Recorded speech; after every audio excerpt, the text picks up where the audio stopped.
Hey everybody, this is Rydo, and we are back for another recording of Hearthstone. Today is March 9th, and it is Friday. We've got 3 daily quests. I was given 3 Kobolds and Catacombs cards on the Americas account, so I'll need to open those decks. Let's see. You can only really trade one, so we should get rid of the 3 victories. And then that overlaps druids and destroying minions a little bit, and then winning 3 games with shaman. We are almost at the end of, is it not even here? Like, well, I'm on my Asian account, so the random class legendary for $5 I never did. I need to do that eventually. This is about to go away. The $20 for 30 packs, which is a slight deal, except for the fact that you probably don't want to spend $20, and particularly I don't want to spend $60 because I have 3 different accounts. I suppose if you go $1 a pack, this would be $30, and if you look comparatively to say this, 2 packs are $3, so you're talking $1.50 to buy that. Of course, these, particularly the Asian and European accounts, for me are free to play only accounts. I just wanted to point that out. Like, again, also it's worth pointing out, I am more than happy to accept card pack donations, which you can do. It's kind of hard. You have to do it from the website. To gift card packs, I'd prefer Steam games, honestly, over that. But if you don't want to friend me or don't have Steam, or just really, really want to see me open card packs and do better in Hearthstone, I could understand that. And Hearthstone deck tracker just crashed. Yeah, Druid, I guess, or Shaman. One or the other. Let's start with Shaman. That would overlap more. Still trying to play ranked. We've got a Shaman deck here with Murlocs, and we have an Overload deck too, so we can go between the 2 of those. Let me just see if I can bring up Hearthstone deck tracker and see if it's going to consistently crash or not. I imagine we have a decent amount of news because of the Nintendo Direct. So because of that, I don't want to get too much into the weeds of going slow. I suppose that a lot of that has to do with my level of awakeness. I started a little late today, mostly because of waking up a little late. My sleep schedule, and heck, every time the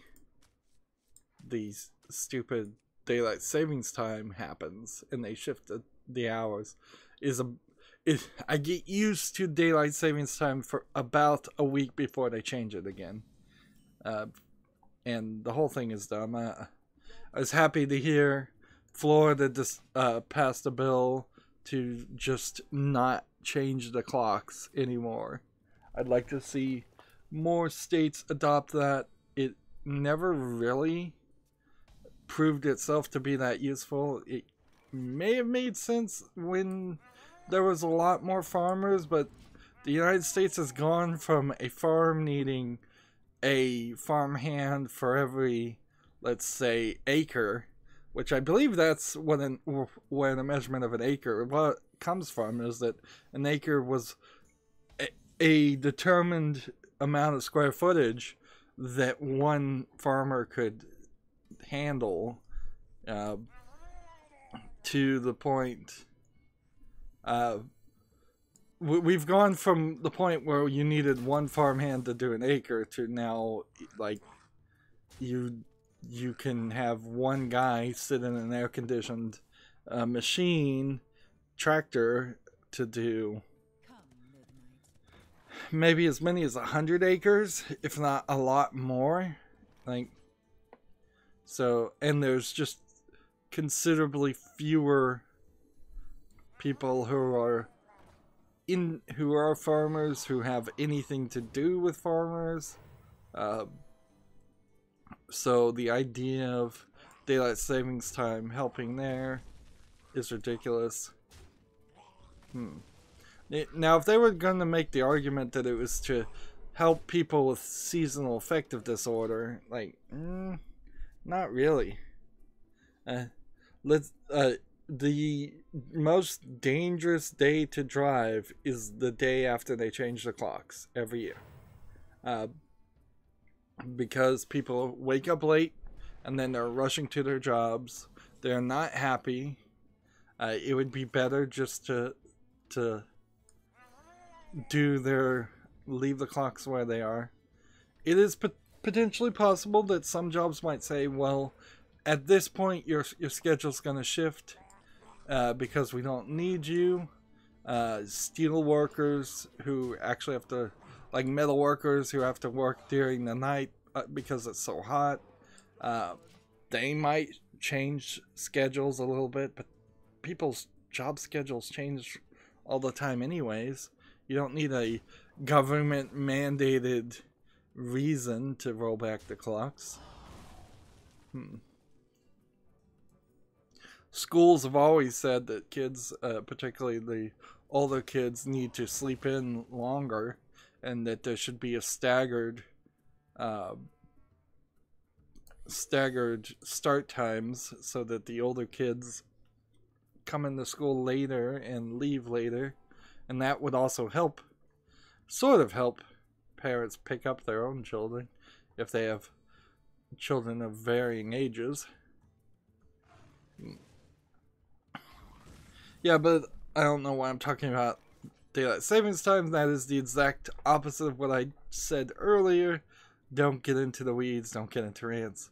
Let's get into the news. Before I get into news, however, man, I cannot stop myself. I cannot stop myself. I finished The Force Unleashed 2. It's an incredible disappointment. Not really worth playing, unfortunately. There's about 12 challenges that are absolutely, obviously ripped out from the main game, because there's a point where you spend less than 5 minutes in Dagobah Swamp, and you don't do anything other than you walk from point A to point B, and then you see a cutscene, then you're done with that level. There's only 5 levels in all of The Force Unleashed 2. 5 locations that are broken up into about 9 levels. It's barely 5 hours of gameplay. And clearly in Dagobah Swamp, half of the challenges, which were platforming challenges and other things that you just don't see in the main game at all, because the main game is, it's only fighting. It's only walking down hallways. It is the stupidly easiest game you could possibly make, with the slight exception that I was playing on easy, and I still found some of the enemies capable of blocking my attacks and like nearly 100% of the time, and you'd have to beat on them to get a combo of some sort.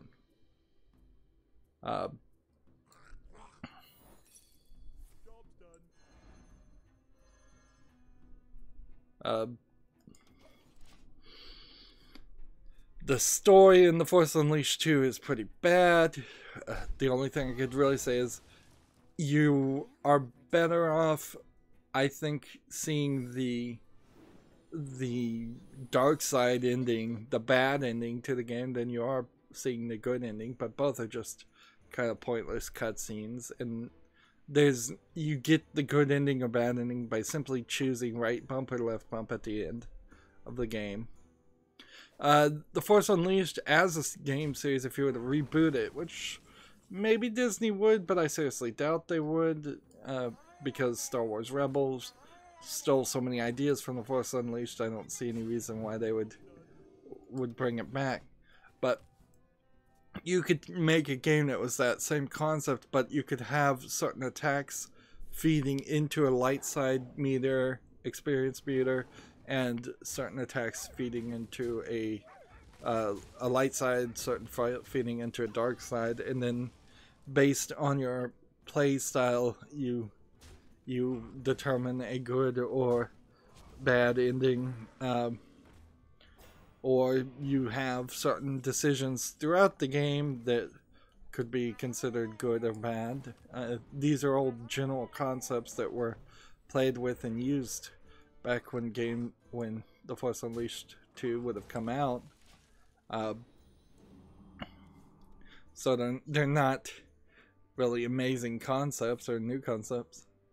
Half of the collectibles were hidden behind getting platinum trophies on the challenges, it seems.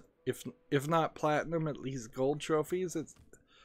So some of the challenges that were in the game were kind of impossible. The very first challenge is a tutorial on how to do the combo system in the game, and you absolutely needed that in the main game, because I was not even aware there really was a combo system in the game. It, to me, seemed a lot more like there was 2 or 3 combos in The Force Unleashed 2, and I was just doing those over and over again, and for all my button mashing, there's simply just not anything more. If for all the button mashing I was doing, I would have thought I would have gotten another combo, but that's not really the case.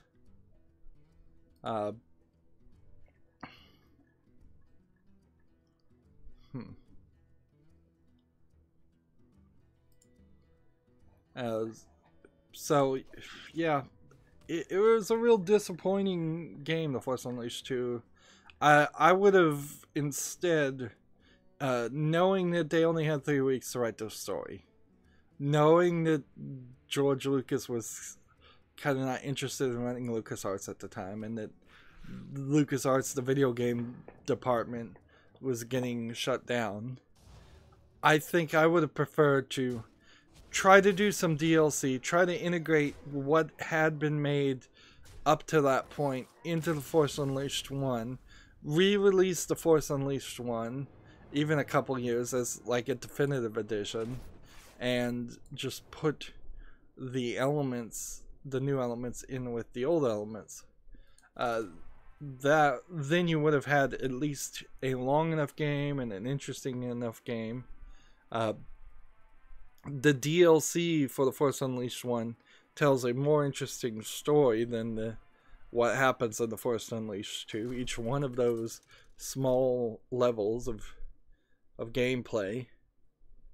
The other thing is, if they had just slightly more time, they could have stolen a lot of the assets from the first game and made a new game with that. The level design is the #1 problem in Force Unleashed 2.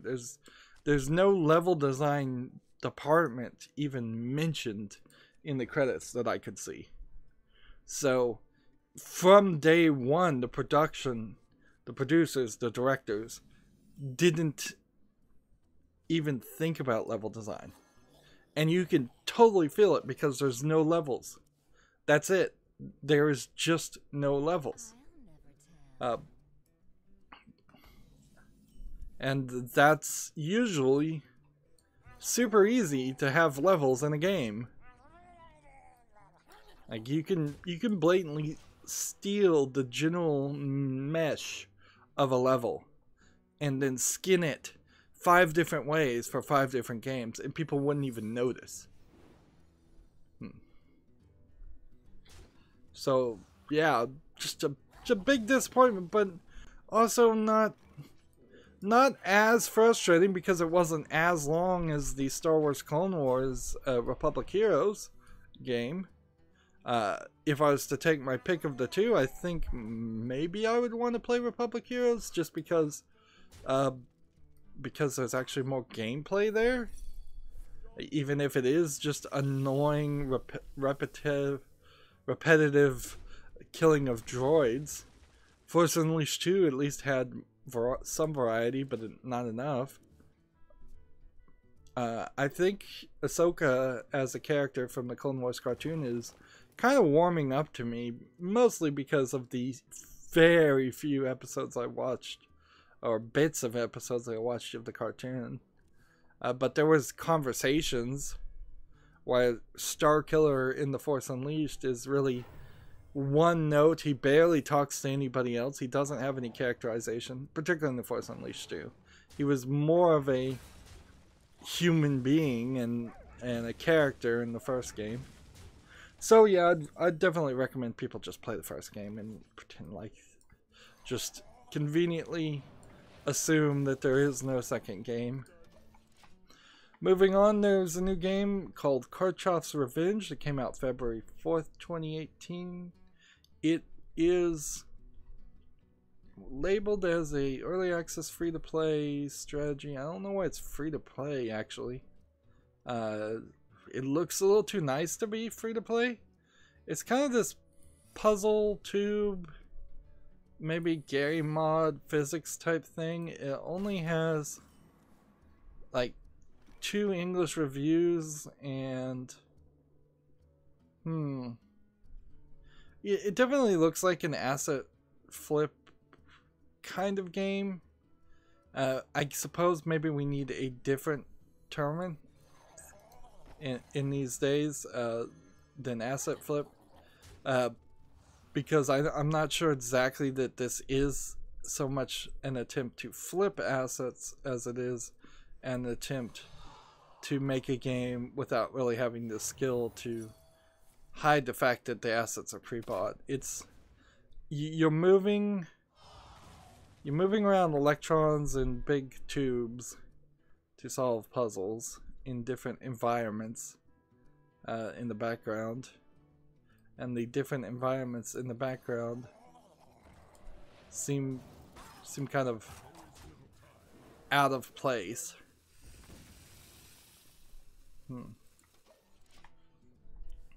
And if you screw up and give it too much power, it'll explode.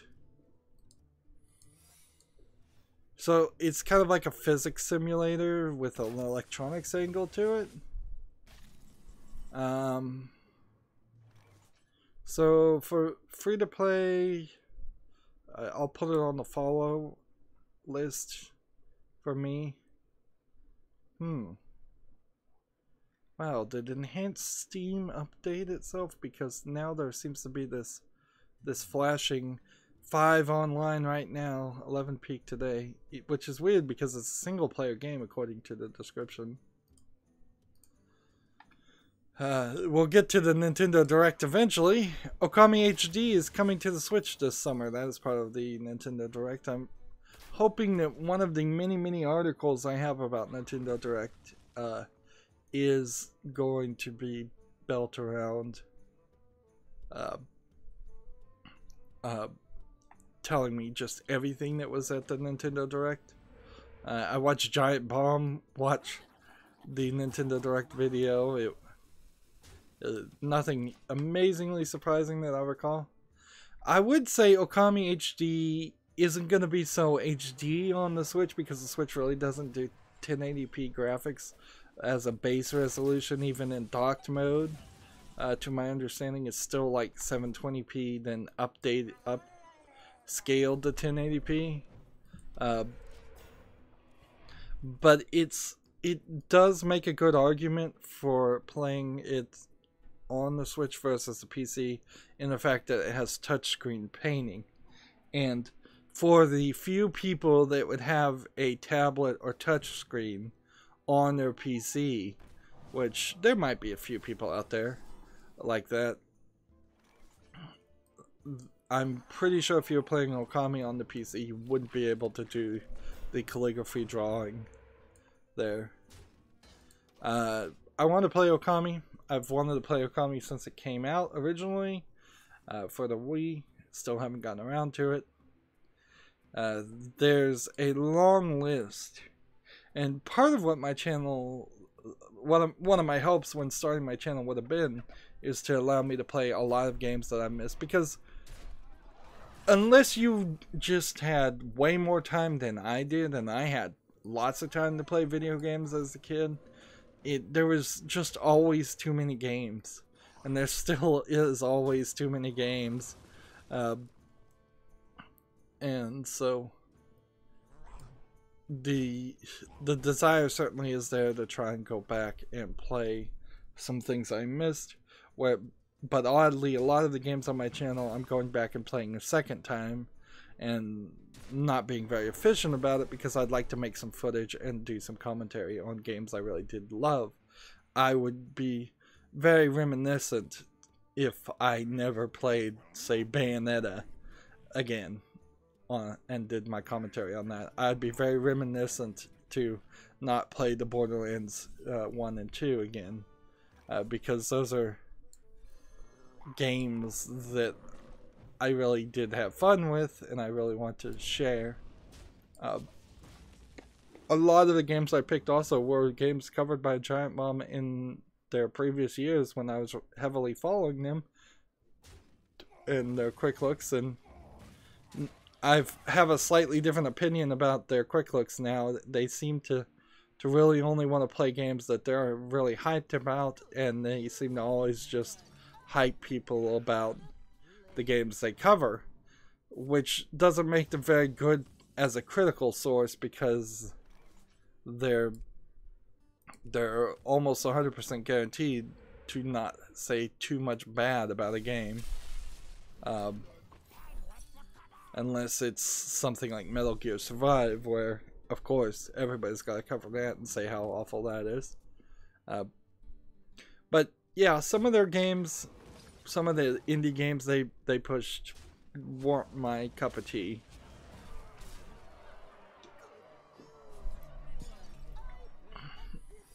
Another game that's coming out, according to the Nintendo Direct, is the remake of Luigi's Mansion, which for the 3DS, which is kind of surprising in a couple of different ways, because the 3DS already had gotten, I believe, a Luigi's Mansion spin-off, or Luigi's Mansion 2 on the 3DS, so they're going backwards in the wrong way. And Luigi's Mansion is a fine enough game. It's weird, though, that it's coming to the 3DS and not the Switch. There was a ton of 3DS games announced, which is weird, because it wasn't a week ago that I was saying, oh man, what's crashed? I was disconnected. Yeah, it wasn't just a week ago that I was saying that the 3DS is dead and they've got to move everything to the Switch and just stop making 3DS games, and you'll see third-party support I still think is going to be pretty dead for the 3DS, but first-party support, Nintendo titles, they're going to bring them out. Could be also that this is them in a sneaky way getting rid of the content that they already had. Man. Wow, the music changed.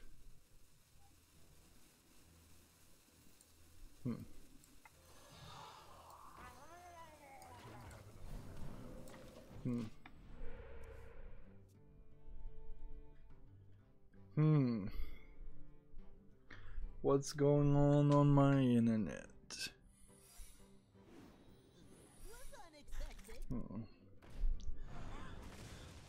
Yeah, so yeah, they could be sneakily just getting rid of all of their content and saying we've got to announce everything here. We've got to restart Hearthstone. I don't know. That was a pretty bad network issue. Mario and Luigi Bowser's Inside Story plus Bowser Jr.'s Journey. So I believe maybe Bowser's Jr.'s Journey might be new. Let's see. We're continuing to play as, what were we playing? The Murloc Shaman. Let's go ahead and try the Overload Shaman. Try to get some victories. We're at rank 21 and we're not getting victories. The new ranked matchmaking does not really feel any better than the old ranked matchmaking, but to be fair, it may take a few months to get people that are really good to work their way up to rank 1, 2, 3, 4, 5, where they belong, so that rank 21 is just full of the noobs and the non-players. Says that in this Nintendo 3DS remake of a classic Mario and Luigi action RPG adventure, fans will play as Mario and Luigi for the first. Fans can replay or play for the first time Mario and Luigi Bowser's Inside Story, one of the most critically acclaimed games of the Mario and Luigi series. It features new graphics and a new mode that tells the story behind the scenes story of Bowser Jr. So the Bowser's Jr. journey is more kind of DLC and not a complete game in itself, is how they're selling that. Again, just a remake for the 3DS.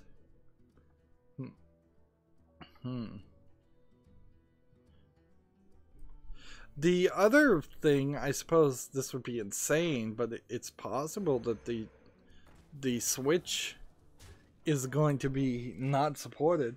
This would be an insane thing to even speculate, but maybe if you were going to get rid of the Switch and go to the Switch 2, just because it's so underpowered, which would be really the only reason to get rid of the Switch right now and replace it. And frankly, if you were going to replace the Switch, you would just call it Switch version 2.0, and then you would still try to save that branding. You would try to do something different at least, and not immediately lose all the good press you've had. But for some insane reason, if you had to stop making the Switch, you would want to flood the market with your other console, the 3DS. But it makes a lot more sense that they're actually just getting rid of the 3DS elements. Let's see, I guess I want to do this. And then I guess I want to do this. And then let's just attack you. You're not at as big a risk to attack the face playing a mage with secrets. You're at a bigger risk of playing spells then.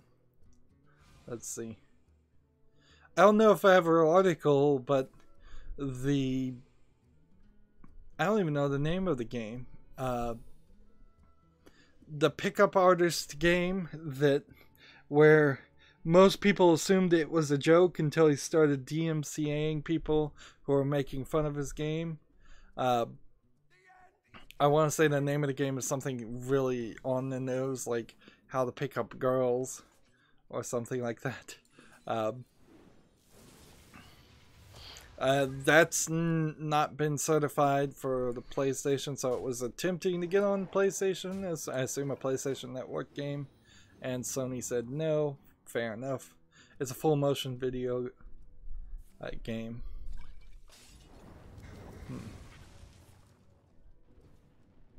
If this guy can stay alive, and I can get 7 next time, that works.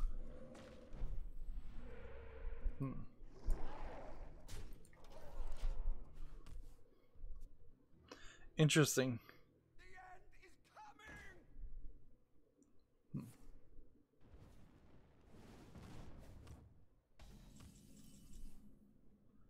Oh, well, I've got to kill this guy, so I have to play this, which means I can't do what I want to do.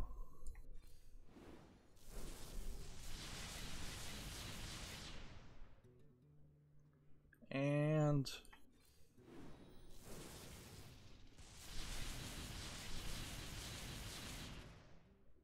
darn it.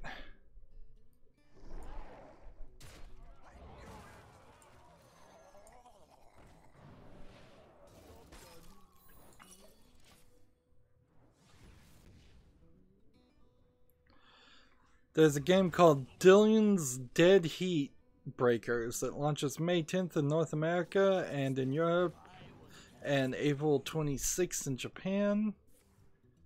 Let's see. It was announced on September 2017. It will launch on the 3DS. What is this game, though? I need to... Let's see. Post-pounding, post-apocalyptic racing games. It looks kind of like an F-Zero game.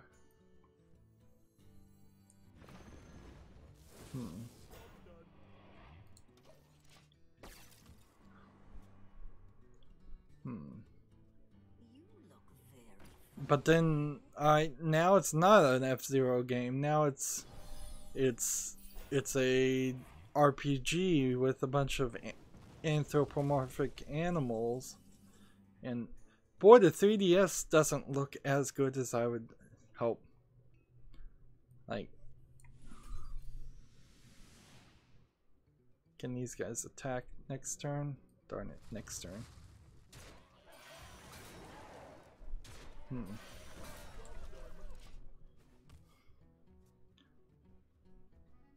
How much health do these guys have? 6? So they can't be flame striked.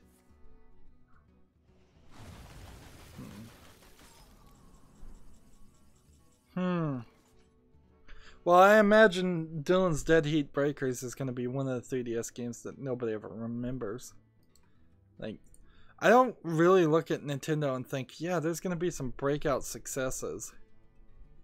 I more look at them and think the exact opposite. That they're going to fail pretty miserably.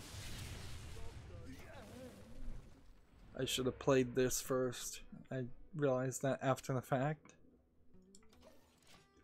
So I have now 5 overload guys. WarioWare Gold has been announced for the 3DS. It's launch August 3rd, North America and Europe. Let's see. 300 fast-paced micro games that can be controlled by pressing buttons, tilting the system, tapping the touchscreen, or using the microphone. WarioWare Gold is the biggest entry into the series. Let me watch the trailer just to make sure these are new micro games. I imagine they are. WarioWare was a genius concept. Alright. Because some of these are not new. They've just added a ton of micro games to the ones that already existed. Because like the nose picking micro game is pretty obvious.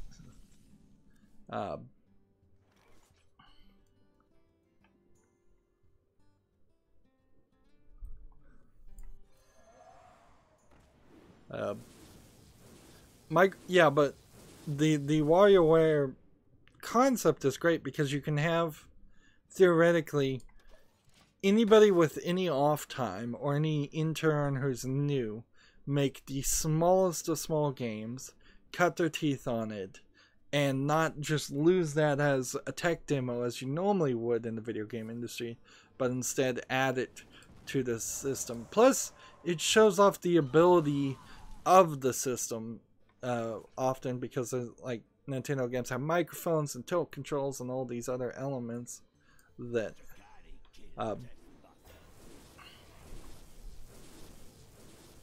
that show themselves. Let's see. So we'll do 10 to get it down to 1, and then we'll do another 10 and unlock Ice Block, and then end the turn.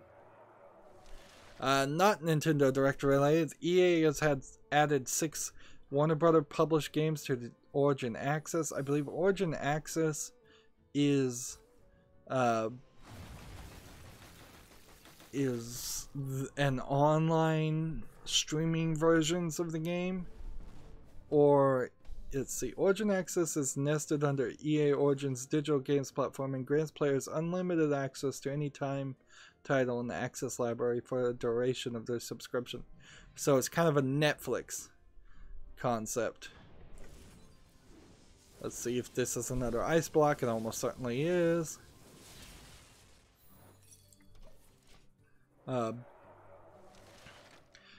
Typically, Origin Access hosts games published by EA or indie developers, but now they're getting Warner Brother games. The Warner Brother games that are being added are Batman Arkham Asylum, Batman Arkham City, Batman Arkham Origins, and the Lego Batman games, which is Lego Batman 1 and Lego Batman 2. Yeah, was there Lego Batman 3? I think there actually was.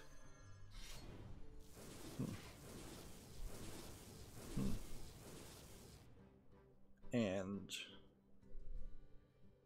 let's see, what do we want to do here? We've got to kill this.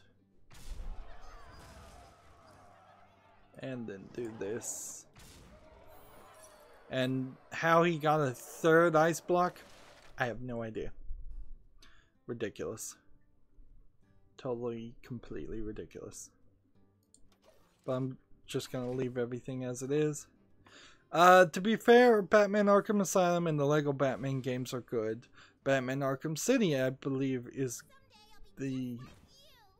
Isn't that the latest bad one, or is that the second game? I think that's the second game. And then Batman Arkham Origins, I think might be the bad one. If anything, this probably is just an admission that Warner Brothers needed some money, and because of that, this is bull. This is total bull. Look at what I've got. He somehow has played 3 different freaking this card needs to be banned, or this card needs to this needs to be changed. This is ridiculous. I had this game rank 21 too. Rank 21 people are playing this cheaty BS. Oh man, I'm so angry about this. I'm tired of playing against people who have only one strategy and it always wins. Because it's just stall long enough so you can do this. It's like, this is... I'm just gonna threaten you, you freaking cheater. This is just straight up cheating.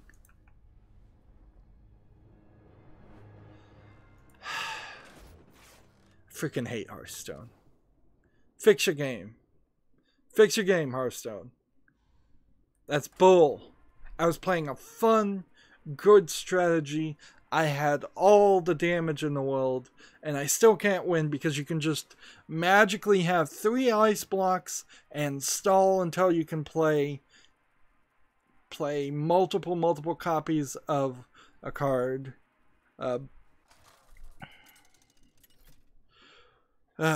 Yeah, Warner Brothers screwed up with Batman, so now they need money probably to make a new Batman game and try again. That is kind of what Warner Brothers is in every aspect. They're just constantly making Batman movies, and they're trying to do DC Universe other things on the side, but they've always got to make a new Batman, and they've got to make a new Batman game that won't be part of the Arkham series. Gang Beast has been rated by the ESRB for the PlayStation 4 and the Xbox One and the Windows PC. So I believe that rating implies that it's going to come to the Xbox One or the PlayStation 4 for the first time. Oh, and there are rumors out there that the PlayStation 5 development kits have been handed out to a few developers. So that's a little crazy, but it does imply that maybe in a year, maybe in 2 years, where you are going to see a PlayStation 5. Honestly, I still have a feeling that every time I look at a generation on the PlayStation, it just doesn't feel like it releases enough games. And that's also kind of true for the PlayStation 1 when you compare it to the PC. But it also is true to the Xbox One when you compare it to the PC, is that there's just not enough games, and I feel like Microsoft is doing a slightly good job of addressing that issue by simply having the backwards compatibility. So one would assume that the PlayStation 4, the PlayStation 5 would be from day one 100% backwards compatible with the PlayStation 4. If anything, maybe what it is that the Xbox One X proved itself to be more powerful than Sony liked, and so instead of going PlayStation 4 Pro 2, which would be your other option, they're going to just upgrade the PlayStation 4 Pro a little bit, do an iterative step, and call it the PlayStation 5. And I wouldn't be surprised if there isn't, but maybe a 10 to 20% increase in power in some metrics between the PlayStation 4 and what the PlayStation 5 might be. There's really no new technology, and RAM is only going to get more expensive, and video cards are only going to get harder to come across. Although, in the case for console makers, that's probably not a major issue. I don't like the PlayStation VR. Are they going to abandon that, or are they going to just have the PlayStation Eye still compatible for the PlayStation 4 as it was for the PlayStation 3 and the 5? Like, I said that wrong. Like,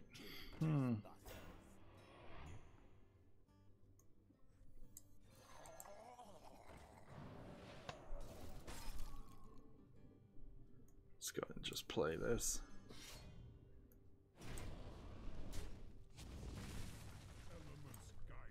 Attack here. Are the controllers going to be any different on the PlayStation 5 controllers? Why would they? Yeah, what new thing are you doing to differentiate other than just having it be slightly more powerful? And in the middle of what is a pretty turbulent time for Sony, why would you, like, who knows what this is going to look like? And when you start to approach it like from the other direction and say what software, what games are not playable on the PlayStation 4 right now, I don't think the number is extremely high. It's not a scenario like the Switch.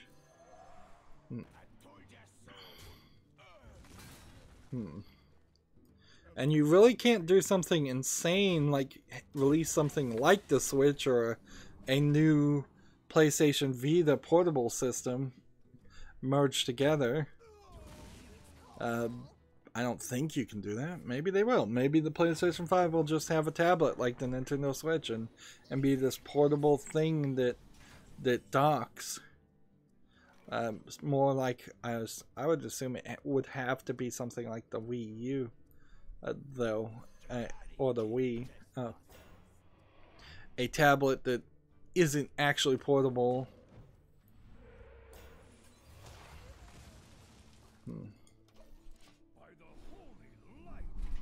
Let's see.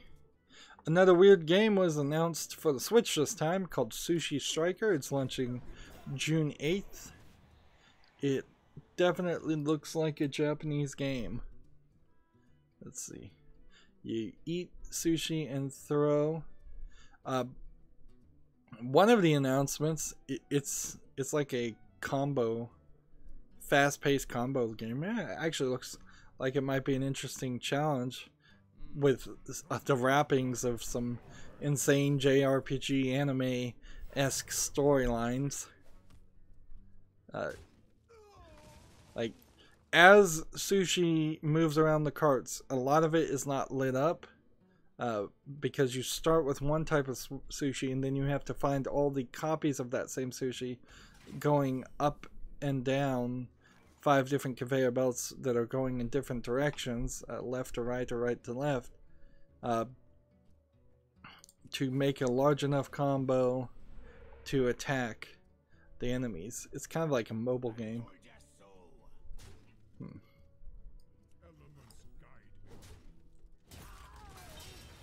Let's see, what was this guy's health? I wouldn't be surprised if that one becomes a niche hit, because at least it's something different. Crash Bandicoot Insane Collection is coming to the Nintendo Switch, Xbox One, and Steam July 10th.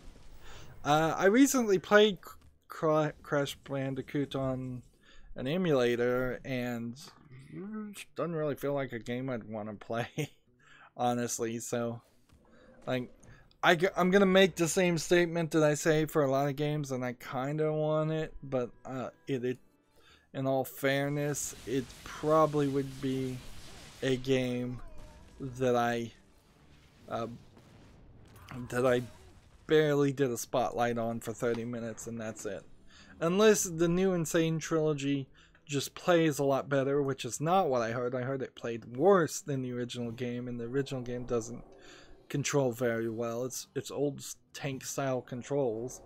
And the game concept for the Crash Bandicoot games, for the most part, except for the racing parts, are just running down platforms, whether side to side or back to front, and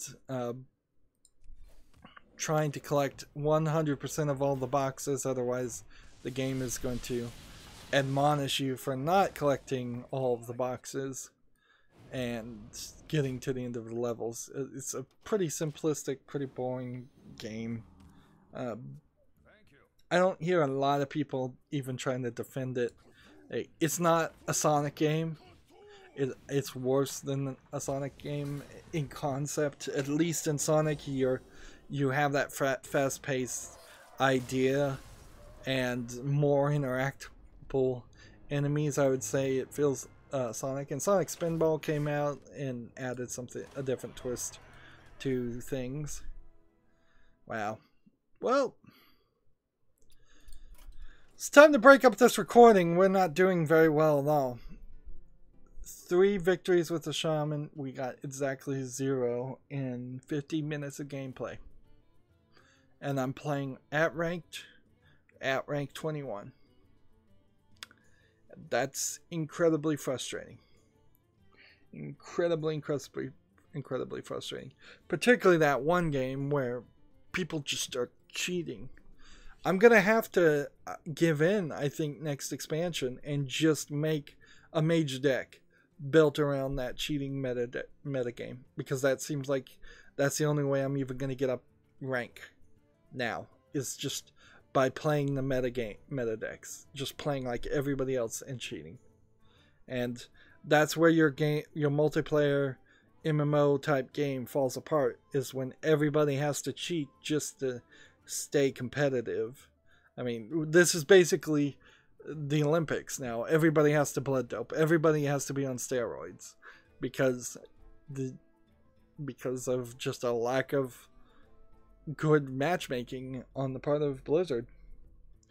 Well, that's it for this recording. Stay tuned if you're watching live. As always, I ask you to like, share, subscribe, comment, and watch every second of my videos. If you want to friend or follow me on any social media sites, there's a bunch of links down below in the description box. If you want to support me, give me a game on Steam. Thank you for watching. Have a good evening.